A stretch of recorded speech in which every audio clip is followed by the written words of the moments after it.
Good morning. It's March 26, 2009. We're in Washington, D.C. At the offices of Dr. James Tozzi. Dr. Tozzi, thank you for participating in the Richard Nixon Presidential Oral History Project. Thank you. I've been looking forward to this. There's been a lot of activity recently about President Nixon. I'm glad to be part of it. Well, let's start off and just talk about your background and how you came to join OMB. You started off playing jazz. Yes, I attempted to play jazz. I taught at Tulane, and my nocturnal activities assured everyone that I was not going to get tenure because I hung around with jazz musicians all the time. I played occasionally, tried to play, and it was the considered opinion of a number of audiences that maybe I better look for other work. So I left jazz and had signed up for the Army during Vietnam, and I ended up in Washington and never left. And you had a PhD in economics. Yes. What was your specialty?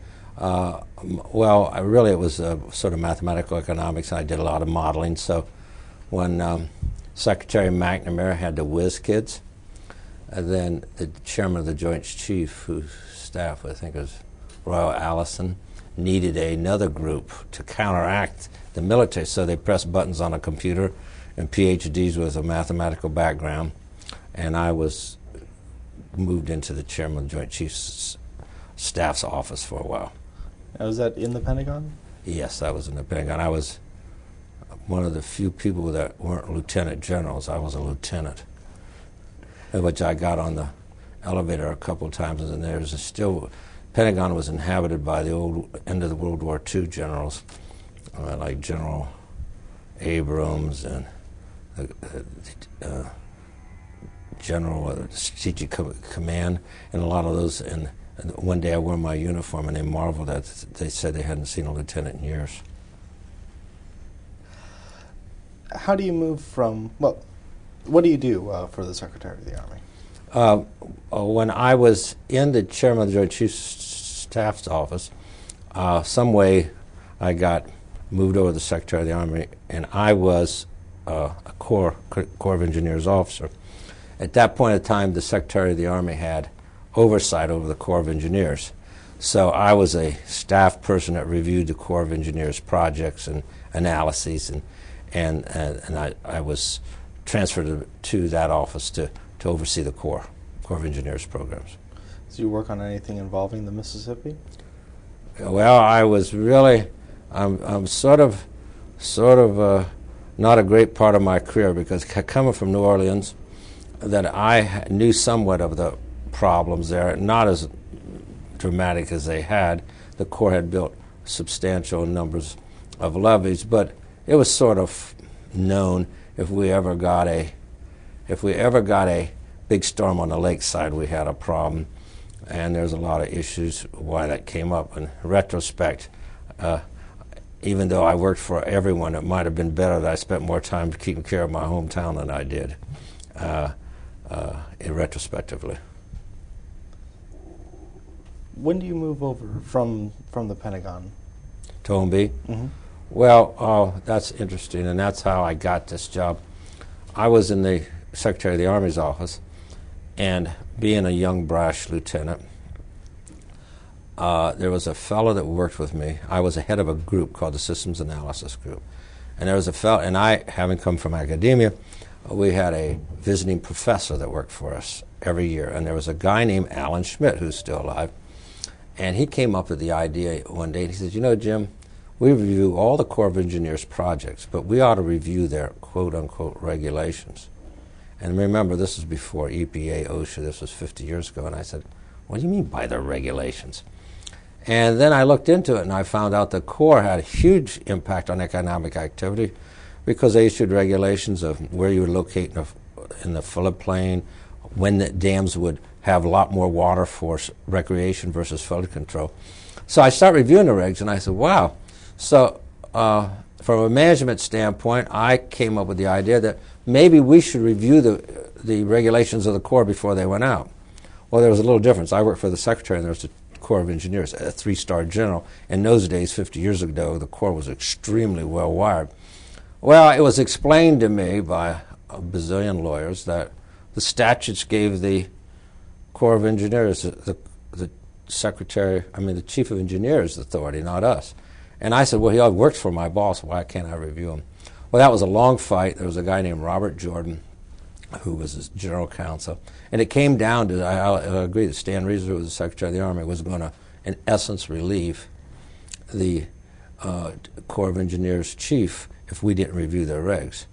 But I have to say I won the battle and lost the war. We got to review their regs, but when Bob Jordan left, I was banished to work in the bowels of some building T7 for the Corps of Engineers. And so I thought maybe I'd go back to New Orleans, but I couldn't play with jazz. I wasn't going to get tenured. And out of nowhere, the White House said, and this was under President Nixon, and this is where I think he's had a huge impact on governmental operations.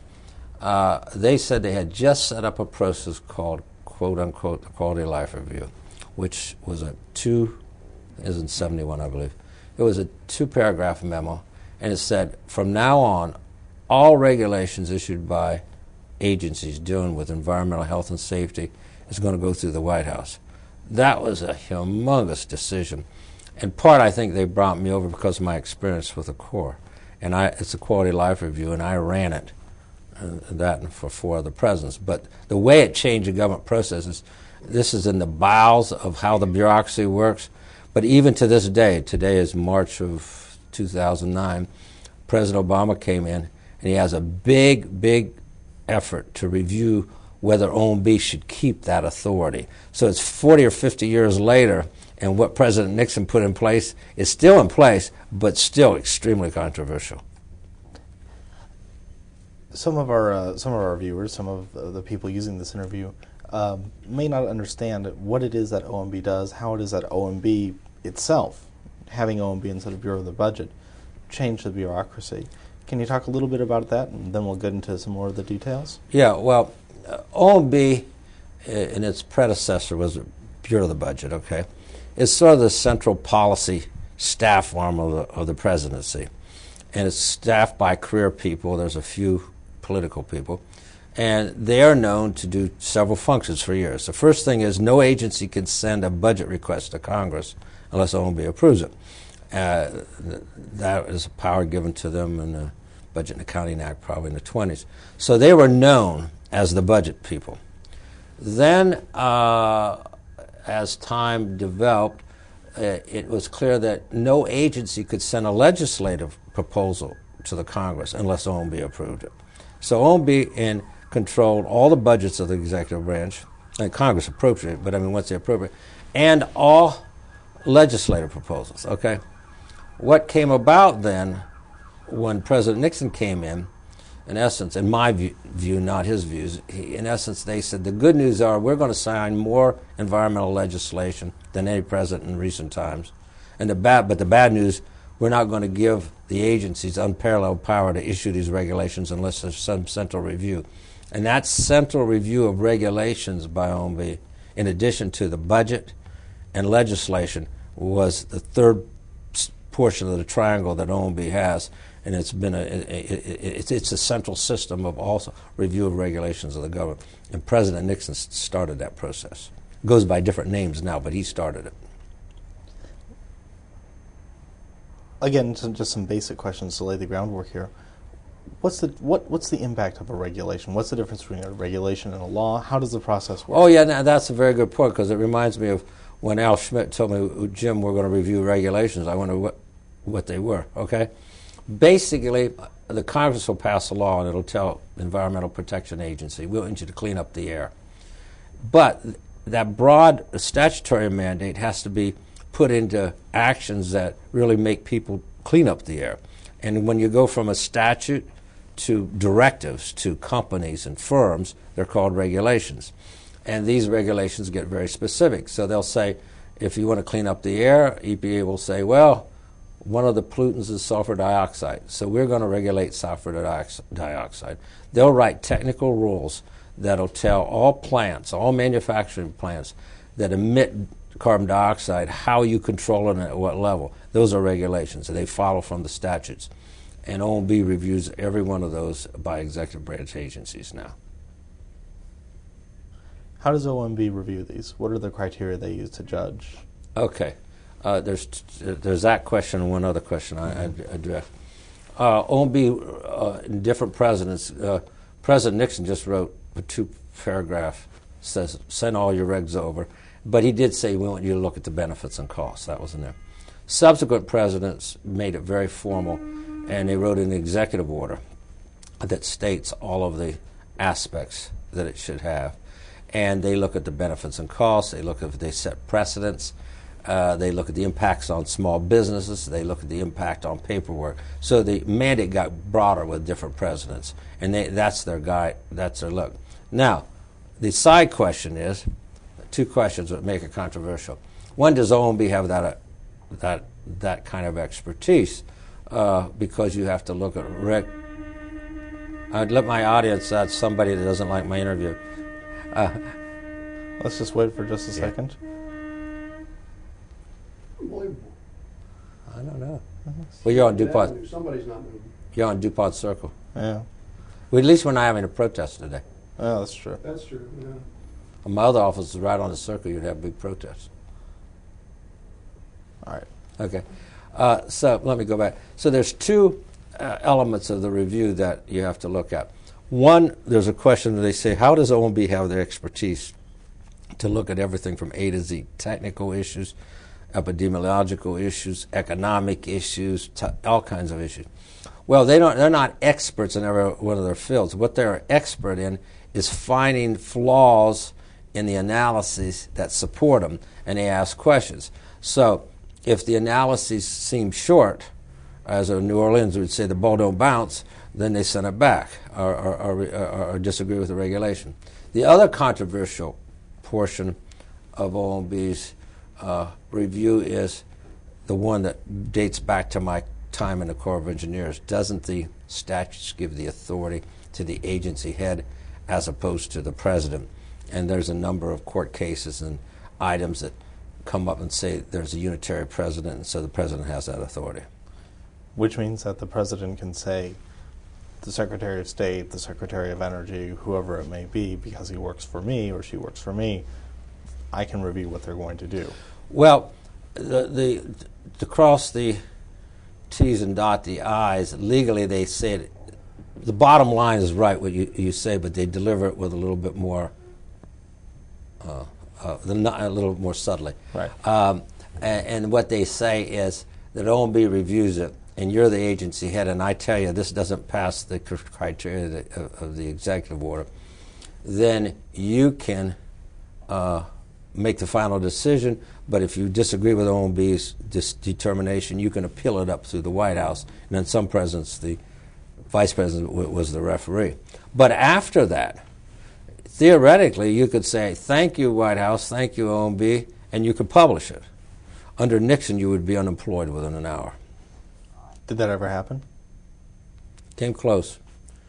You know, and I wasn't part of the immediate staff, but I understood that a number of times when President Nixon appointed you, at the same time you had a resignation letter in the personnel office. And so under Nixon, that didn't happen. And other presidents, by and large, if OMB said it, you could appeal it. And theoretically, you have the tickets to the Federal Register. You could issue it, but very rarely, very rarely. How does OMB work inside? I'm thinking this is the early days of OMB. The Ash Commission has set it up. Roy Ash is the first director, I believe. Right. You've got new, very high-powered people coming in, folks like Cap Weinberger, Paul O'Neill. How are you building basically what is to be a new agency, a new aspect of, I think Richard Nathan has called it the administrative presidency? Well, on the budget side, I don't think it was a big change because it was BOB, okay? Right. Then there was a legislative review. It hasn't changed. But there was 2 sides that did change. I don't like to necessarily call the regulatory review section as part of the management side, but I guess institutionally it is. But they did 2 things, and Fred Malek was involved too. They put a very substantial emphasis on be sure the government was managed right. And that was a big change. They would put management by objectives, and they look at systems of how the government works. And they would assess not only the accuracy and how well the government programs generated benefits and costs, but how well they were managed. I wasn't part of that. Now, on the other part, on the regulation part, I was a key staff guy that ran it. And that was, as I said, that was a very big change. I think it caught Washington sort of by surprise. A number of industries and NGOs that were used to living with the agencies and getting their own way found a new group involved, and a group that had the support of the president. So it was a big shock for a lot of people. Shock for me, too, when I was sued a number of times. Yeah. Well, let's talk a little bit about the implications of this. First, for you personally, you're in the bowels of the Corps of Engineers, and you come over to the White House, and you're overseeing a big part of the federal government. Yeah, I didn't think it got any better than that. I mean, I was read from eating red beans and rice, and I love red beans and rice. I just don't like them 3 times a day. And I went from red beans and rice in New Orleans to walking through the White House, and I said it just is getting better in that particular, whatever age I was, in my late or early 30s by that time. I thought it was unbelievable. I had always had the impression that I was going to go back to New Orleans and teach at Tulane, where I left. I was on the faculty. Low on the faculty, but I was on the faculty. So I got into this, and I said, wow, this is really great, particularly if you could start this process. And what happened was, under Nixon, it was just environmental health and safety regs. As being a good bureaucrat, I wanted, like President Johnson said about helicopters, are all his. I wanted all the regulations of the government to go through me, okay? I was a good, honest bureaucrat, okay? So I made a commitment that I was going to work on that.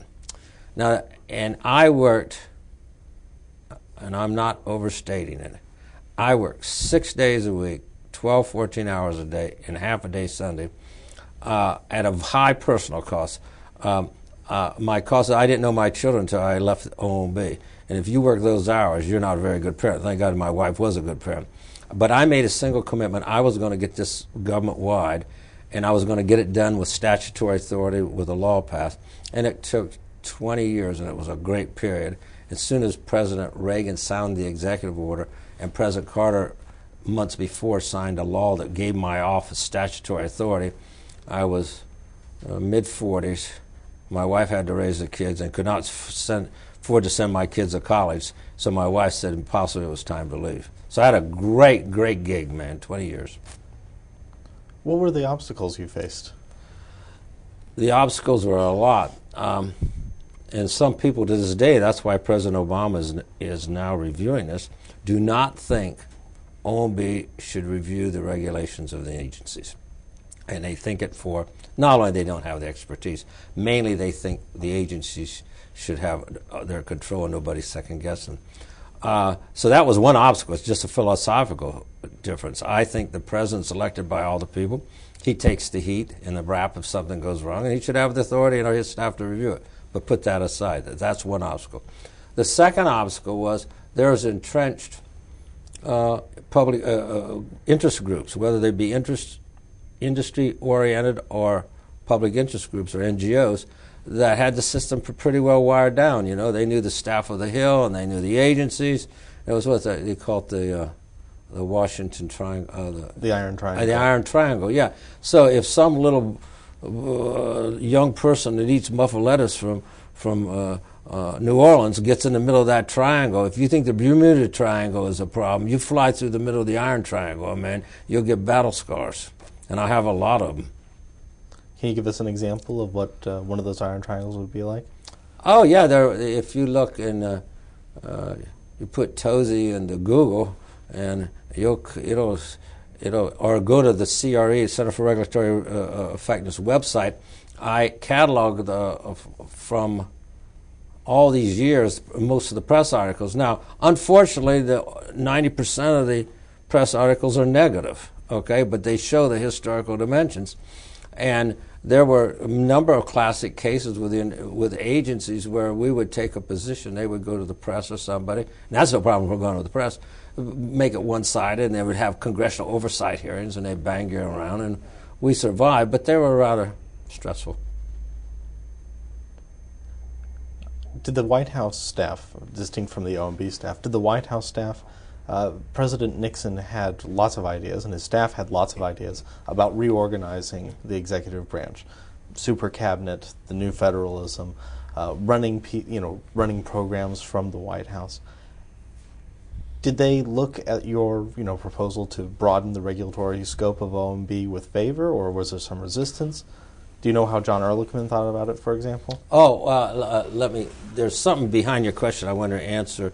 I think, we're in the same church or Pentagon, but or synagogue. But I want to make the different pew. The first question is, did Nixon or any other group oppose going government-wide? No, because I didn't try that till later after the president left. But let me take the other side of your question. It's very important. There's a question of with whether you're OMB. President Nixon had a lot of young people that spent a lot on their haircuts, and there were all these and dressed really well, running around the White House, and I didn't notice a lot of them would do. And there's a tendency for some of those people to call me, okay? And yes, did you get calls from the White House? Yes, to do something. But I had enough institutional base in OMB that I said I'll take them under consideration. So if you have a strong OMB that's transparent, then White House direct intervention into the rulemaking outside the normal process is somewhat minimized. And my point is, if you get rid of OMB's regulatory review authority, White House will be involved, but the public will never know. And if you have it in OMB where it's transparent, you make a couple people like me and my boss accountable, subject to press interviews, subject to oversight by you know where the action is. You get rid of that, there's always will be White House intervention in rulemaking. The question is whether it's going to be transparent. If you put it in OMB, it's transparent. If you don't have it there, it's not transparent. A little bit more like the Sherman-Adams type of deal. Yeah, but I don't wear fur coats. Of course, no one offered me either. I just think. The Nixon administration, around the same time as OMB is going through the first term, things like NEPA, Clean Water Act, lots of new environmental regulations, setting up OSHA. There seems to have been a broadening of the use of the federal government's powers to engage in regulatory activity in things that were not strictly, economic, like the FTC or the SEC. How did that affect? This is kind of a new era in a respect in how the federal government views its ability to intervene in the economy, in society. Did you notice the paradigm shift at the time? Or? Yes, I forgot to tell you before I headed all regulations. When President Nixon sent this quality of life review, I was on the budget side of OMB, and I was head of all environmental programs of the government, the environmental branch. And so they added that to my job. It was only later that I moved to set a separate job up. But in terms of, an economist would ask your question and say there's two types of regulation. There's economic regulation, social regulation. Economic regulations are done by what we call, quote unquote, independent agencies, FCC, the FTC, and those are their tribunal and don't report directly to the president. But all the remainder of the regulations is mainly social regulation, which is run by the executive branch. And you're quite right. The reason when Al Schmidt came into me and talked about regulation, I knew of the independent agencies. There was very little in the executive branch. And under President Nixon, and that's why they set up the Quality of Life Review, they knew. In fact, there is and John Whitaker's, John Whitaker was involved in this, but there was a group, and it's on my website. If anyone wants to know a history of this, you go to a website called theomb.us. I've laid all the papers from Lyndon Johnson all the way through now on my website, all the internal deliberations the public can read. And that site is used very heavily by scholars. But in any event, if you look at that, there was a group called NIPSI, National Industrial Pollution Control Council, which was some very big CEOs. They saw this wave of social regulation coming and said we needed an overseer, and it was they that led to the creation of the quality of life review. Yeah, and it was very apparent when I got there. When I first got there, just the Clean Air Act was just passed, and everything was after that. Oh, yeah, it was huge because we had a CFR that was mainly economic, and it was growing at a fantastic rate, and that's why they set this review process up. And at the beginning, it was just an agency. If EPA wanted to issue regulation before OMB's review process was set up, was there any sort of review before the administrator could issue something? Oh, yes. EPA was one of the leaders because they had such power. They set up a regulatory review shop in their agency. The question, though, that comes up, and I think that's one of the biggest impacts of OMB being in a regulatory process, is that if OMB is in the regulatory review process, the internal shops have a lot of power because they'll say, if you don't listen to us, you're going to hear it from OMB. So maybe a huge percent of OMB's effect is not because they change in individual regs, it's because the agencies do a lot better job before they get to OMB because there's a backstop. But soon as, and OMB's power has gone up and down over different administrations.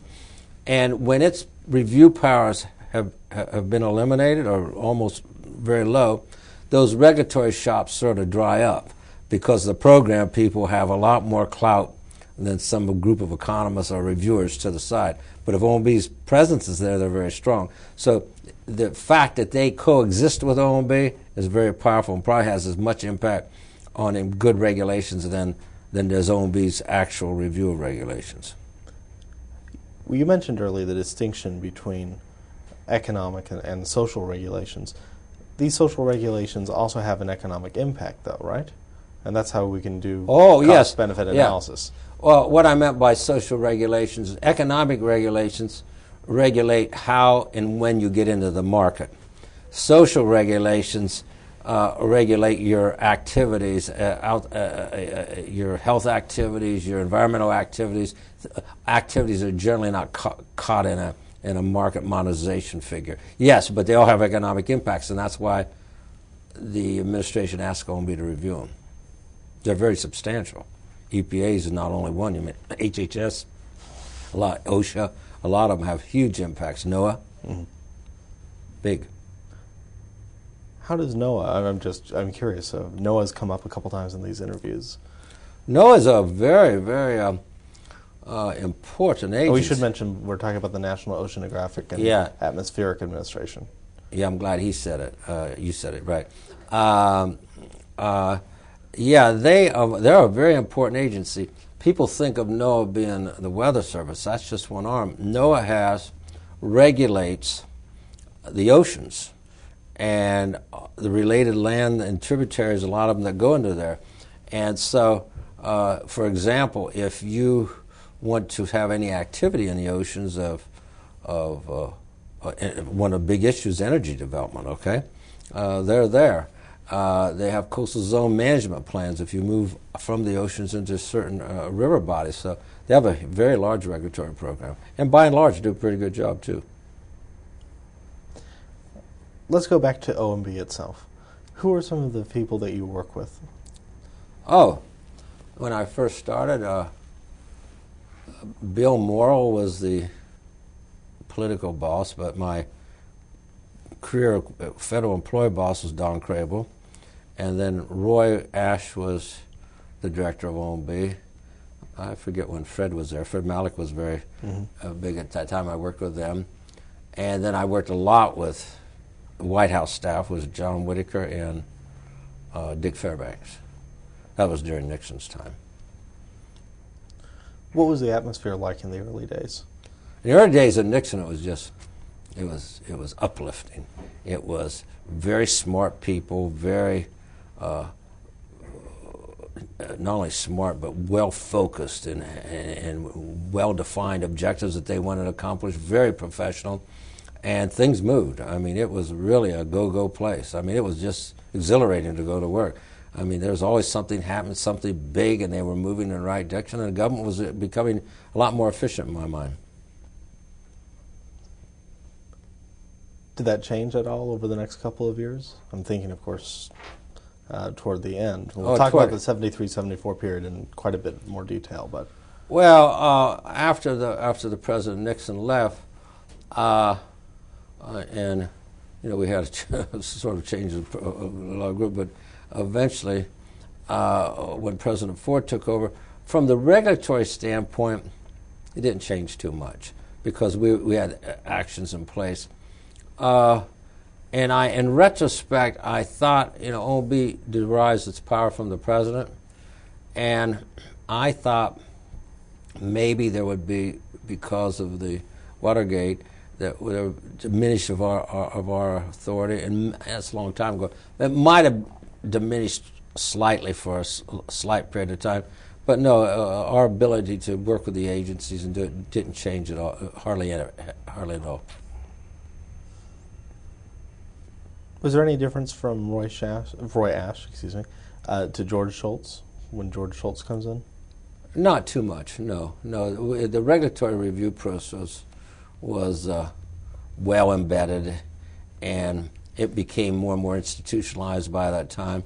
We had appeals that would take place, but not much. It was pretty consistent through the entire Nixon-Ford administrations. Let's talk a little bit about 1972, because this is the first election in which there's an OMB process. It's also an election in which President Nixon is running, at least in part, on the success, or the establishment at least, of things like the Environmental Protection Agency, EPA.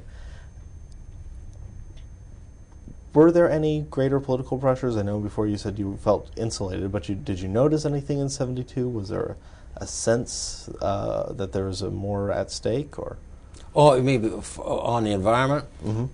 I think there was a very sensitivity that with or without the president, the Congress was also moving. There were, we had clean water, even the Noise Act. We had toxic substances and pesticides, and we had a number of statutes that were passed, and that they were moving on the Hill.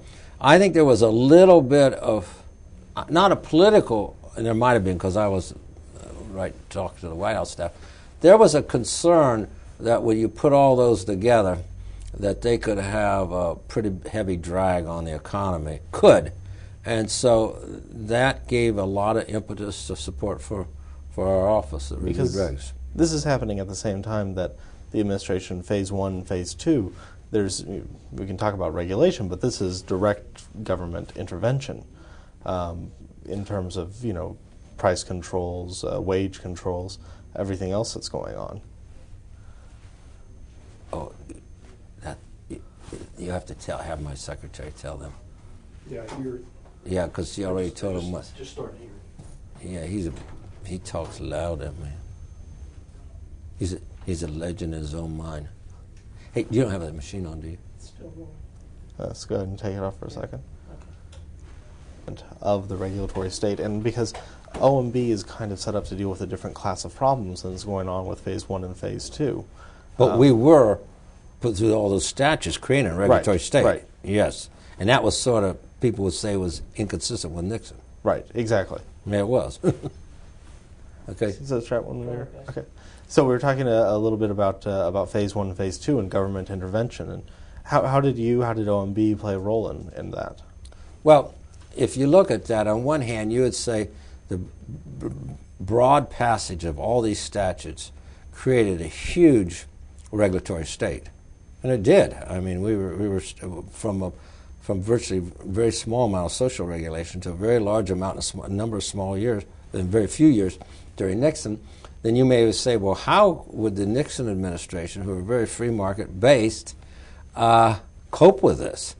And I think the way they cope with it was twofold. First of all, regulations are very important.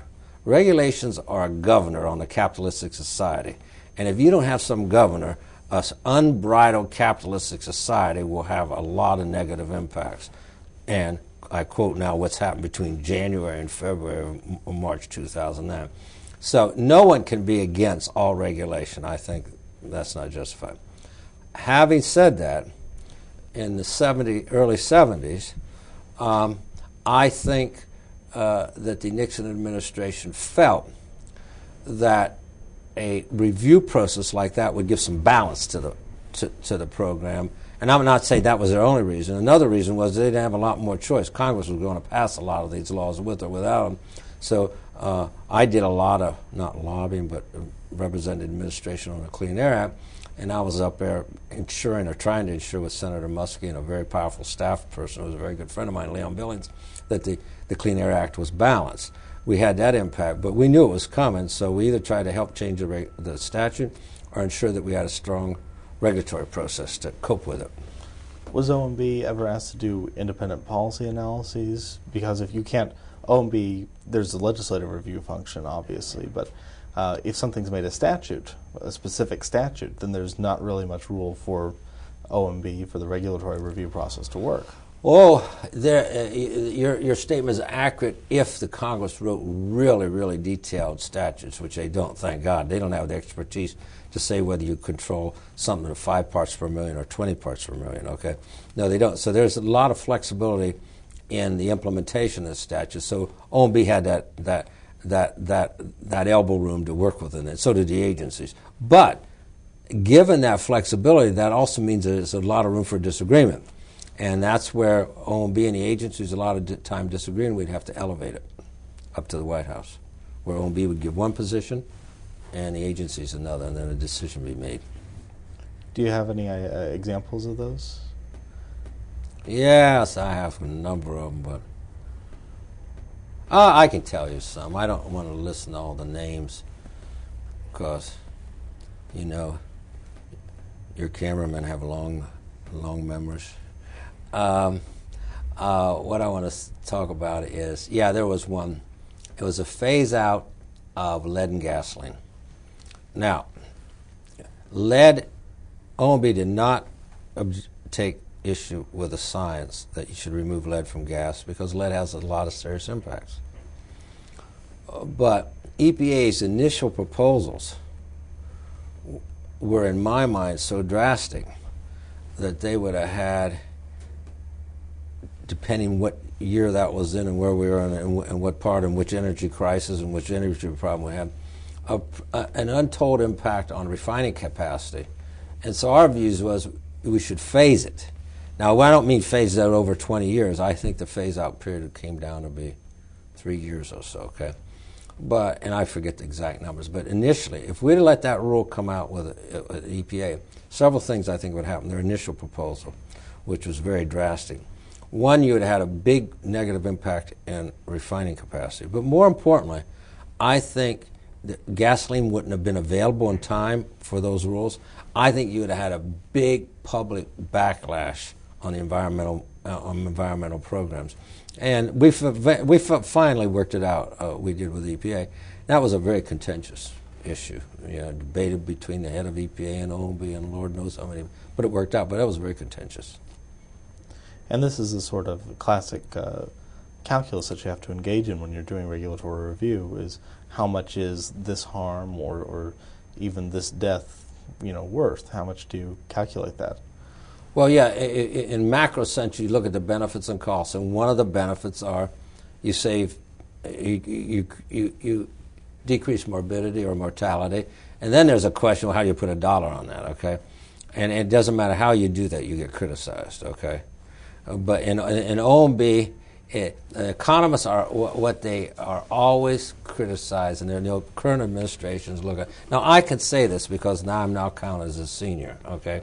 There's a thing called the senior discount, meaning if you look at earning capacity over the time, the older you are, the less you're worth because you don't have the earning capacity. You don't need to be a PhD in economics to know that. That's called the senior discount, okay? Well, there's a lot of people in this town. I'm just taking it how this is in the one of the things of economics. They are just running over to the White House. They're running over to President Obama, and there's people say, "Oh, this is inequality." It's not inequality. It's a very fact of life. An old person like me doesn't have an earning capacity. Same person, 40 years old. You can hide under a rock, but that's the question. Okay, people don't like debates. In OMB's job, however controversial, is to force decisions like that and discussions like that. And you're not going to be liked. If you want to be loved, don't go to OMB. Join the clergy. Did you have those sorts of, when the Consumer Product Safety Commission is set up, did those sorts of issues come up more frequently? They should have, but see, the Consumer Product Safety Commission is an independent agency. Oh. And see, they don't report to the president. But let me tell you where they should have, okay? There's a little agency called the FCC, Federal Communications Commission. They make huge. Now, let me tell you the difference between the way they make a decision and the way and when an executive branch. There's a rule which your industry, or not yours, but the it's called localism. What is the relative powers of broadcasters versus the local people, and how is that decision made, and do you have fixed amount of programming for local, and there's all kinds of issues, okay? If that issue was going to be made in the executive branch, that would be staffed out. The agency would make a regulatory proposal. They'd come to OMB, we would review it, and there would be big discussions. And we'd bring in other agencies. We'd say, oh, not only is it OMB and the FCC for an executive branch, it affects DOE, it affects DOD, and you would have interagency discussions. And there would be a sorting out of issues. Then you would funnel the issues, the more specific ones up that are very policy driven. But it would be a very deliberative process, okay? Now let me tell you how it is in the FCC. The FCC has 5 members, generally 3 of one party, 2 of the other. They, when they have a regulatory issue, they don't propose a rule like the executive branch does, where they say there's a proposed rule, here's what we want to do, comment on it. They generally say, here's an issue we're going to look at. You write in and tell us. But the ultimate decision is made this way. When you get 3 out of 5 votes, it's a final rule. And there's not that give and take. There's all kind of ex parte things that they can not talk to each other, so many. It's not a deliberative approach. And when you get 3 people making that 3 votes, that rule goes up. Completely different from the executive branch. Now, President Obama is reviewing OMB's power, and he's asked for public comments. And my institution, the Center for Regulatory Effectiveness, wrote a letter, and we said that the independent agency's regs should be subject to OMB review. So instead of making OMB's review powers less, we're recommending they expand it. And the American Bar Association just came out with a letter saying the same thing. So there's the big, and so CPSC is of that lineage and wasn't subject to our review. How do things change in the second term? Is there a marked difference? I mean, by this point, Watergate is, I think, more clearly in the air. You mean when President Ford took over? Before that, 1973, 1974. You mean before Watergate? Before the resignation. Oh, what was it? Was it in the air, you mean? Right. Yeah.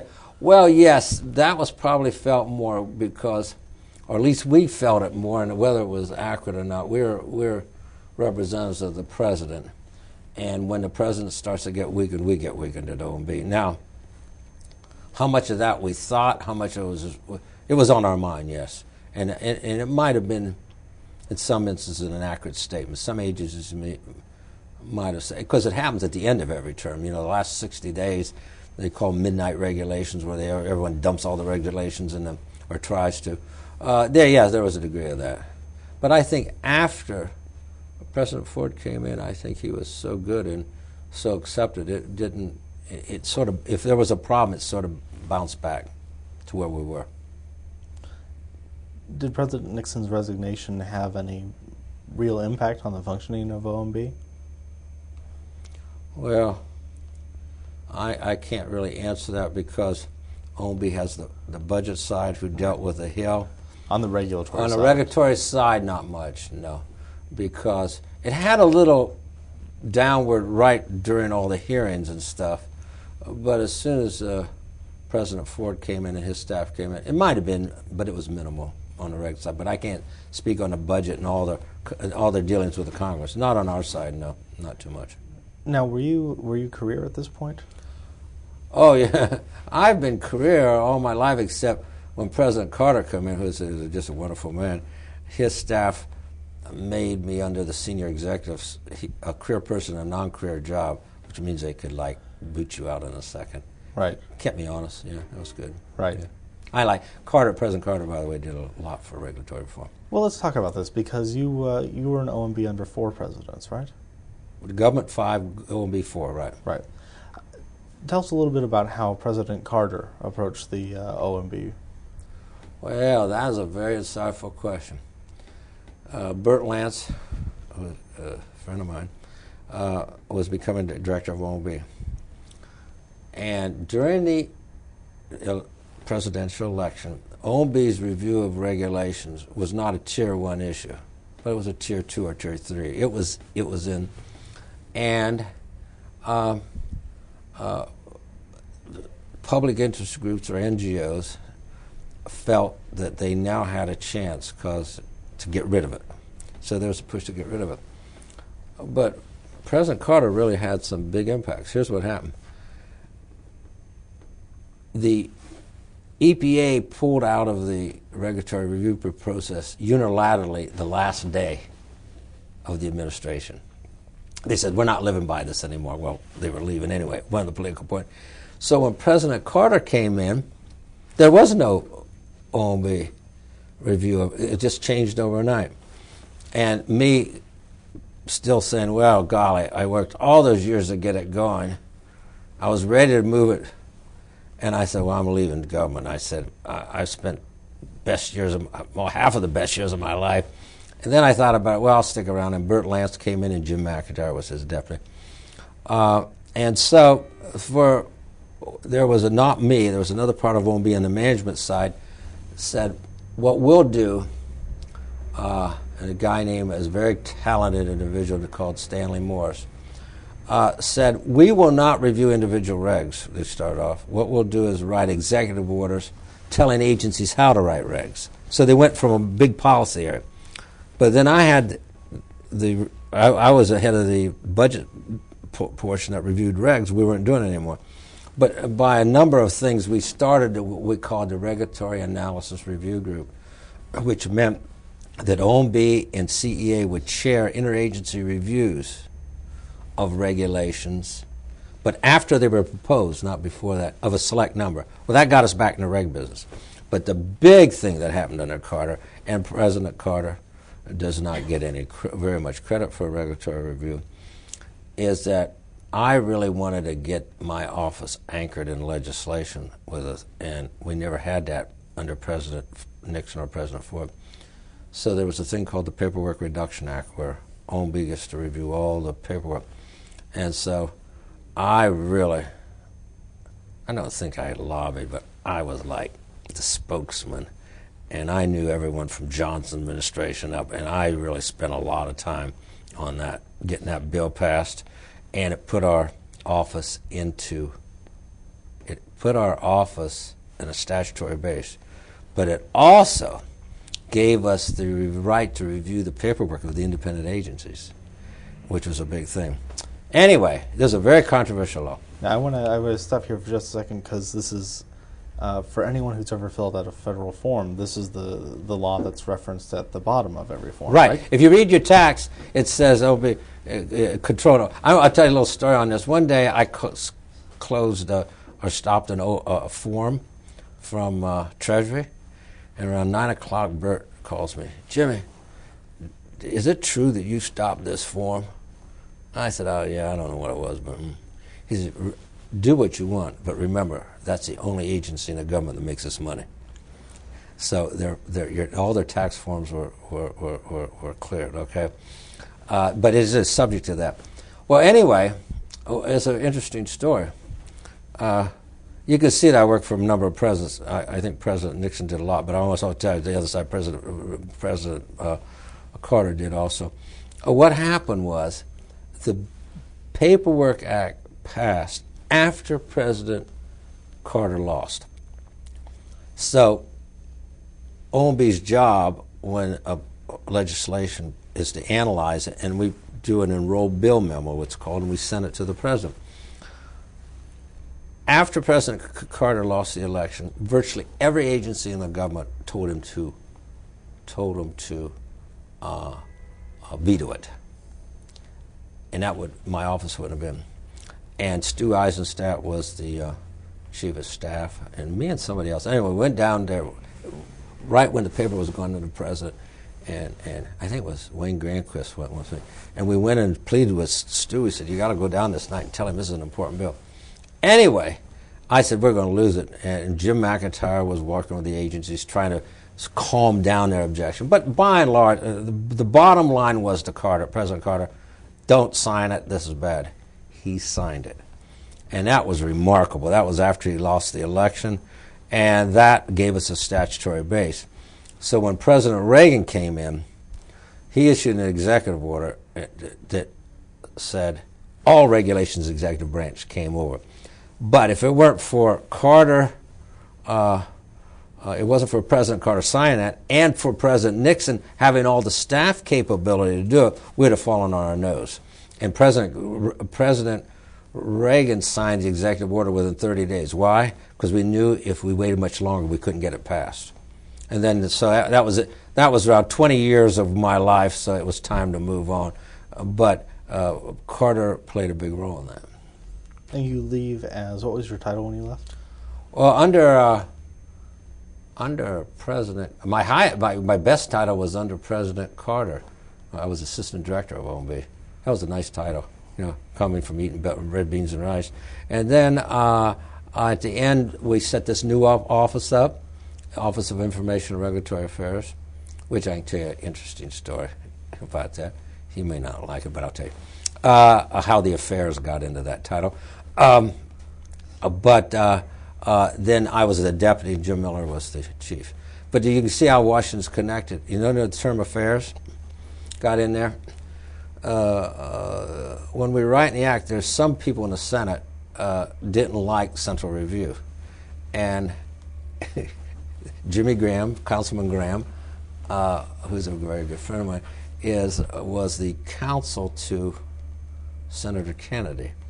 And I had the office set up. When Jimmy sees this, he's going to read. He'll like this interview.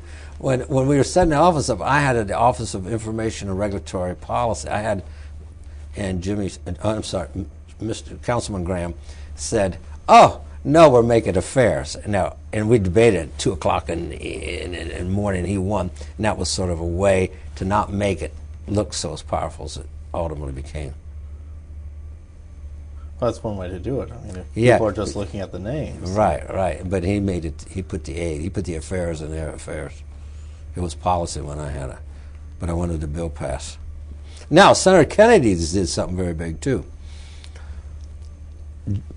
Jim Graham was on Senator Kennedy's staff, or really somewhat.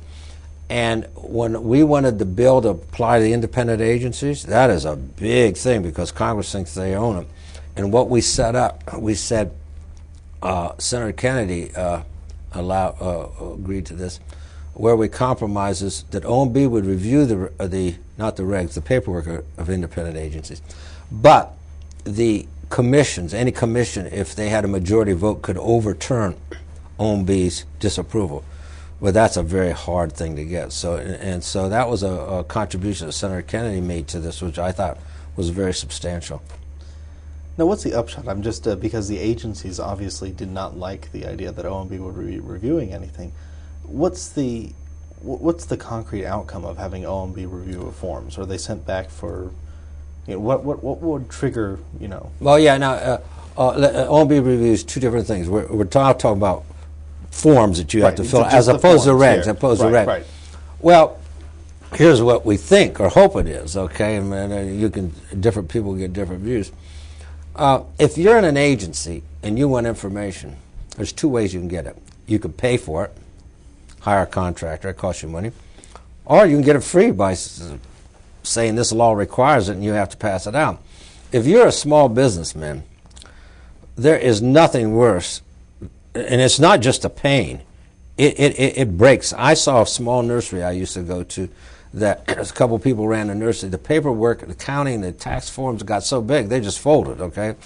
So to a small business particularly, not only an individual, a lot of paperwork is huge. It's a cancer that stops small business.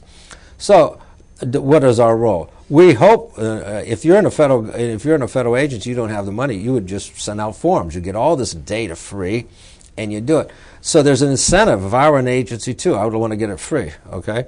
So OMB's job is to cut those forms down, and we do. Now, the question is, and I can't answer this, I used to get hauled up to the Hill and the oversight here, and they say, yeah, you're doing this and you're cutting this, but it's growing faster than you're cutting, Tozzi. It's getting worse.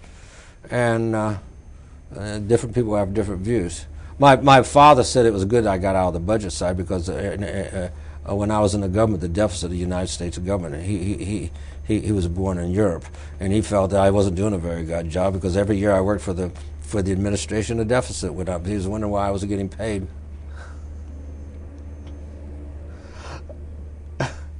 I'm not sure how OMB would work if that was the criterion that they judged the. Well, yeah, that is an insightful question now because I remember when President Carter left, and it was Jim McIntyre said, he said, I'm so worried that we're going to have the biggest deficit everyone leaving. It was chump change. I forget it wasn't a bill. It was some small amount of money, okay? And if you look at the deficits we've run on by both Republicans and Democrats recently, we're not talking about billion-dollar programs anymore. We're talking about trillion-dollar programs. And I would have to say that OMB's had some help in creating those deficits. I don't think the career staff was quite, and I'm not saying you don't need a stimulus package, but these numbers are staggering, yes. No matter how you look at it, they are very large numbers. These are large numbers. Could you have had, or what would have been different? This is a broader question. What would have been different over the last, we're now talking 35, almost 40 years, had you had something like EPA, OSHA, the same sorts of social regulatory agencies in the executive branch, but without OMB regulatory review? Well, if you take the start of the regulatory review starting in 71, that'd be 29, that'd be 38 years, right? Almost 40 years. I think in some agencies, the real small ones, where OMB doesn't spend a lot of time, it's questionable what happened. But I think in some of the areas, when they really started to act, I think there's a chance. Do I know for sure? No. But like I saw in lead and gas, I think you'd had a big backlash. I think some of those areas that the public would have reacted very strongly, and you might have had a diminution of the whole regulatory state, which I don't think would have been good. Also, agencies like to have OMB many times in the regulatory review process because if a reg doesn't come quite as tight as some advocate group wants, you say, OMB did it. And that's not bad. That's par for the course. Can I prove what I said? No, but I'll know for this. Whether it came down, the American people would have had a lot higher regulatory bill than they have now, that for sure. It seems that one of the themes of the Nixon administration when it came to these sorts of regulations was trying to make explicit the costs of things that people hadn't really considered. And I'm also thinking here of Milton Friedman and the all-volunteer army, which he characterized as a tax. Oh, he did characterize it as a tax, and that is a sort of a sensitive issue. I don't think I have much feeling one way or the other on particular regulation, but that one I do. I was in the Secretary of the Army's office before I went to OMB when we came up with the voluntary draft, okay? I thought it was a bad idea then. I think it's a bad idea now, and I think it'll be a bad idea when I go to my grave.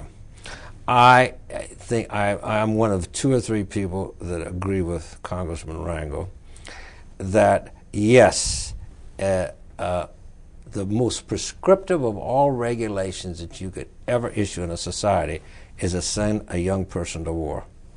Absolutely, it's more important and has more impacts than any other regulation.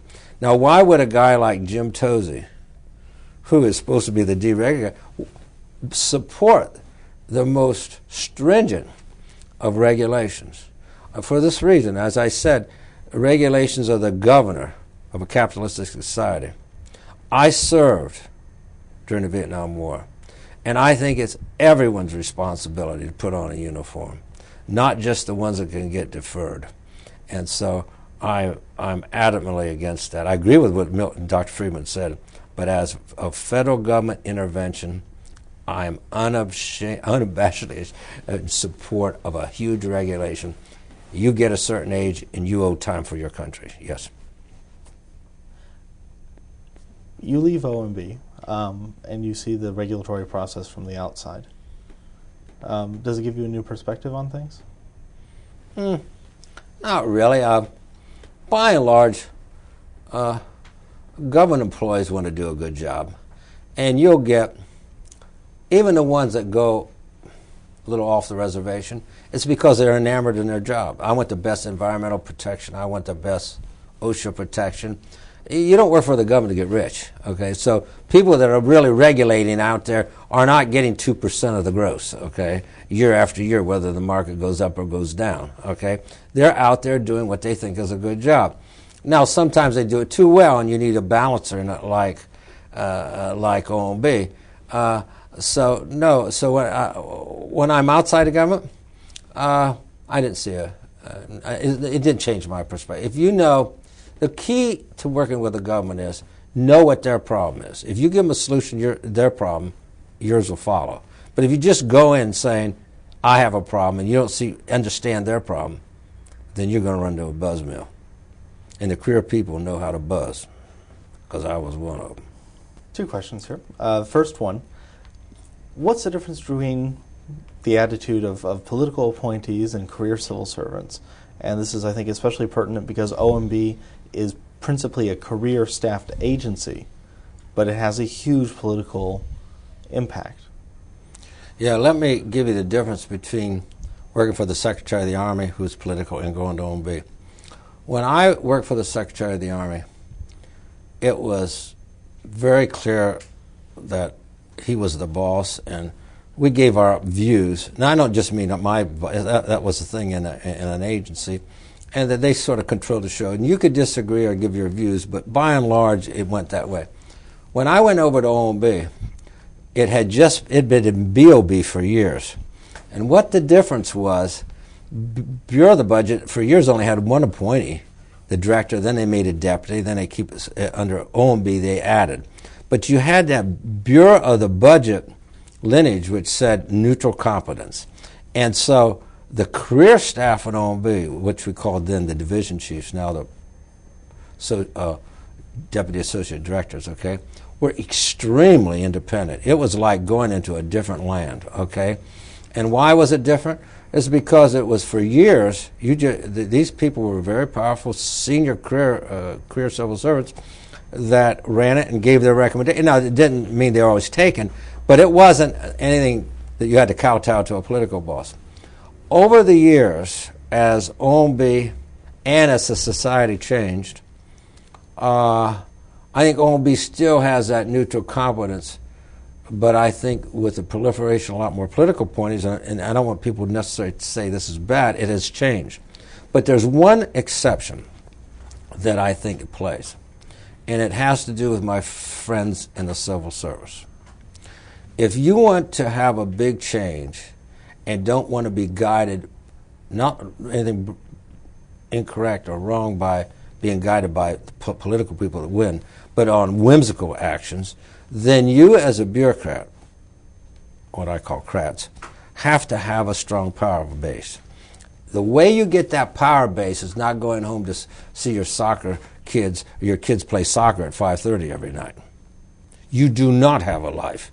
If you want a strong, powerful base and you want to be not run over by politicals, you work. And what I did, I worked from 8 in the morning to 5 at night for the director of OMB. From 5 to 7, I worked for the White House, and for 7 to 9, I was answering congressional calls. So I had a strong base, and at some whim, and whether it was an agency head or a political appointee or a congressman, which one of those three might lean on you a lot, I always had the other two. But if federal career officials don't want to have that kind of strong anchor, they're going to get blown away. And I see now less and less. I'm not saying everyone should make that kind of job, but if you read enough on me in the papers, is because I had that base, because I worked all those hours and was very sensitive to that. I didn't want to be subject to the whims of any, not an informed decision of a boss, but some whimsical action. And I think it has to do with what the price you want to pay. Unfortunately, less and less people want to pay that price, I see. So if I see one difference since I left the government, it's not in the regulatory process. It's the commitment of the personnel to be independent. They have other objectives. It's called family, maybe.